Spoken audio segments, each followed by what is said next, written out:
Madam, আমি আপনার চাকরি আর করতে পারবো না ম্যাডাম, আমি ইস্তফা দিলাম।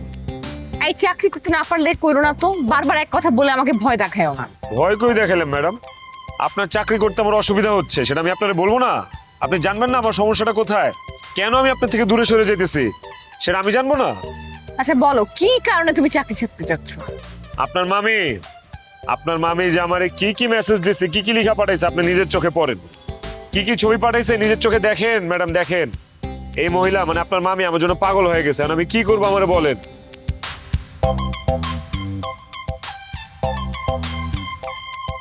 প্রেম শুরু করে দাও, তোমার কাছে তো আর কোনো অপশনই নেই।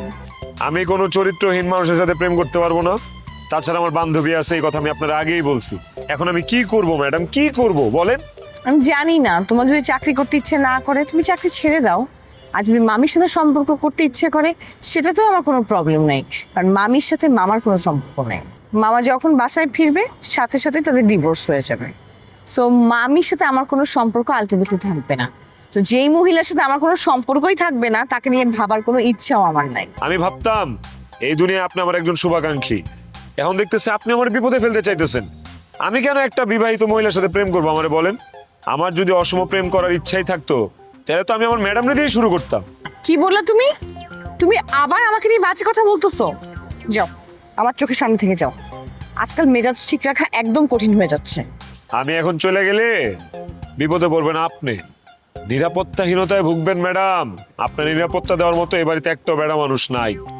আমি এখান থেকে যাইতে দেরি হবে, আপনার মামি গুন্ডা বাহিনী ভাড়া কইরা আপনার বেচে দিব। স্যার, এই যে আপনার মিষ্টি, আপনার কোনটা পছন্দ বলেন তো, সাদাটা না কালোটা? আমার তো কালো জাম খুব পছন্দ। এই নেন, আপনি কালো জামটা খান তাড়াতাড়ি। দেখি দেখি দেখি। সুজান, এটা তুমি কি করতেছো?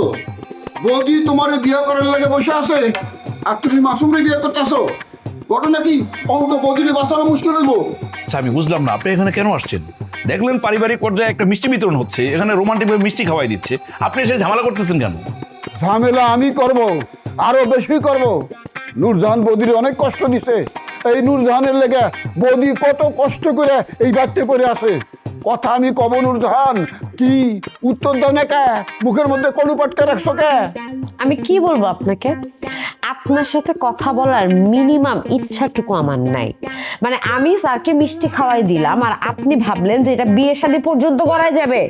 মানে আমি বুঝি না খোকা ভাই, আপনার মাথা কি কোনোদিন ঠিক হবে না? আপনি কোনোদিন ভালো হবেন না।